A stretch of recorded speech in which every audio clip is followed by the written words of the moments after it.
صلی اللہ علیہ وسلم پہ، آپ کے صحابہ اکرام پہ مشرکین مکہ نے ظلم کی انتہا کر دی، اور یہ وہ سال تھا نبوت کا 10واں سال، اختتام پذیر ہونے والا تھا۔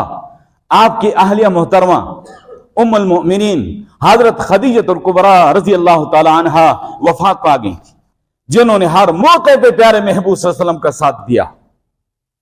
اور پھر آپ کے چچا اگرچہ کلمہ نہیں پڑھا تھا، لیکن آپ صلی اللہ علیہ وسلم کا ساتھ دیا، اور آپ صلی اللہ علیہ وسلم کے ساتھ غمخواری اور ہمدردی کے جذبے سے سرشار رہے آخر تک۔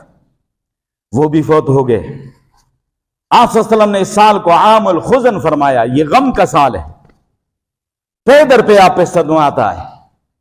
مشرکین کفار جو ہیں پہلے ابو طالب صاحب کی وجہ سے کچھ نہ کچھ ہاتھ روکتے تھے، شرم کرتے تھے، حیا کرتے تھے کہ یہ ہمارے سردار ہے ابو طالب صاحب، لیکن جب وہ فوت ہو گئے تو مشرکین بڑے جری ہو گئے۔ اب پہلے صرف مخالفانہ ان کا رویہ تھا، اب جارحانہ رویہ انہوں نے اپنانا شروع کر دیا، دست درازی شروع کر دی، آپ صلی اللہ علیہ وسلم کو ستانا شروع کر دیا۔ آپ کے صحابہ کرام تو پہلے ہی ستا رہے تھے۔ آپ صلی اللہ علیہ وسلم ان سے مایوس ہو گئے، اور آپ نے طائف کی طرف سفر فرمایا، اور آپ کے خیال مبارک تھا کہ اہل طائف پڑھے لکھے لوگ ہیں، سمجھدار لوگ ہیں، ویسے بھی آپ صلی اللہ علیہ وسلم کا رضاعت کا اور بچپن کا زمانہ وہاں گزرا تھا، وہاں تشریف لے گئے۔ آپ کے ساتھ آپ کا غلام حضرت زید بن حارثہ رضی اللہ تعالیٰ عنہ۔ جب طائف تشریف لے گئے، طائف کے بڑے 3 سردار تھے، ان میں سے ایک سے آپ صلی اللہ علیہ وسلم ملے اور دین کی دعوت دی۔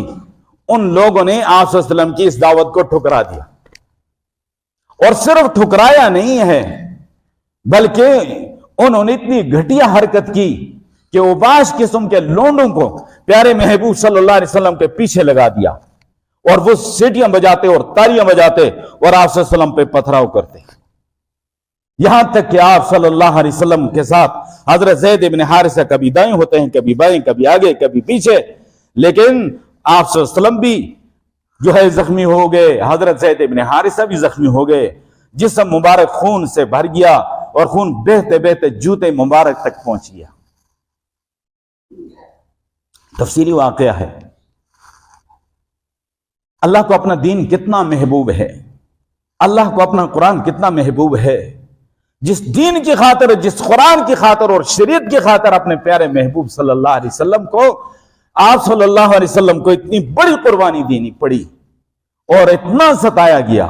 آپ کی مبارک زندگی میں سب سے زیادہ مشکل حالات وہ طائف کے تھے۔ اللہ اکبر۔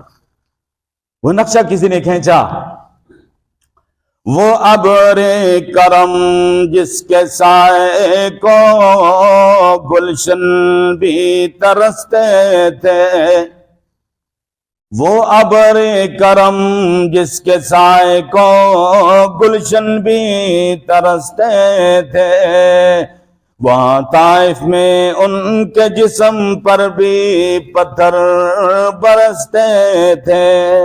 دل پہ ہاتھ رکھ کے سنیے، یہ صرف کہنا آسان ہے اور سننا آسان ہے۔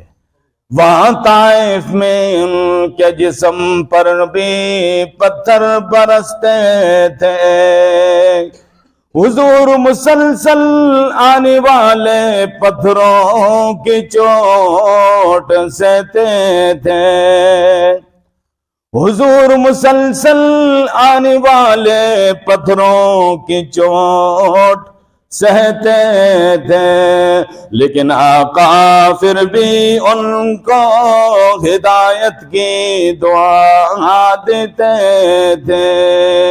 اللہم اہد قومی فإنہم لا یعلمون، اے اللہ میرے اس قوم کو ہدایت عطا فرما، یہ نہیں جانتے۔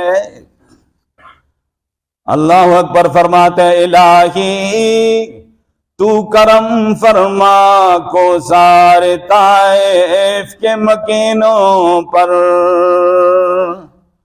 الہی تو کرم فرما کو سارے طائف کے مکینوں پر، الہی تو پھول برسا پتھروں کی زمینوں پر۔ وہاں سے پیارے محبوب صلی اللہ علیہ وسلم واپس آئے۔